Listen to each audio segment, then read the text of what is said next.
Memou arrive en Allemagne comme ouvrier du bâtiment en 1985 et fait venir sa femme et ses 5 enfants du Pakistan en 2000. Lorsque sa fille Farzana a 20 ans, elle se rend secrètement au Pakistan et épouse son amour de jeunesse. Mohamed, qui a 10 ans de plus, vient en Allemagne. Les parents de Farzana ne sont d'abord pas au courant. En octobre 2003, Farzana leur annonce le mariage. Son père réagit apparemment calmement et invite le couple. Les 2 premiers jours de la visite semblent se dérouler paisiblement.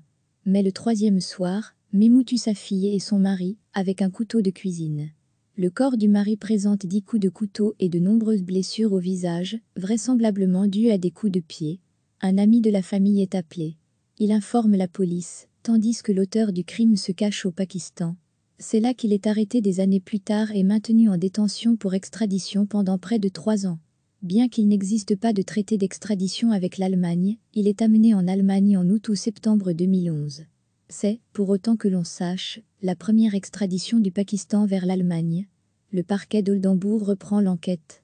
En mars 2012, le procès a lieu devant la cour d'assises d'Oldenbourg. En mai, en plus de la peine maximale, le procureur demande que la gravité spéciale de culpabilité soit établie. Cependant, pour le séjour en prison au Pakistan, une atténuation de 9 ans devrait être accordée en raison des mauvaises conditions de détention. L'accusé refuse d'abord de témoigner et prétend ensuite que son gendre l'a attaqué. La femme de l'accusé ne veut pas témoigner, ni sa 2e fille. Le fils témoigne, mais ne veut se souvenir de rien. Le verdict suit les réquisitions de l'accusation. Condamnation à perpétuité, culpabilité spéciale, réduction de peine pour emprisonnement au Pakistan en raison de conditions inhumaines. La défense fait appel. Merci d'avoir regardé cette vidéo et de nous aider à construire une grande base de données d'histoire sur les crimes d'honneur. Veuillez vous abonner à notre chaîne Crimes d'honneur sur YouTube.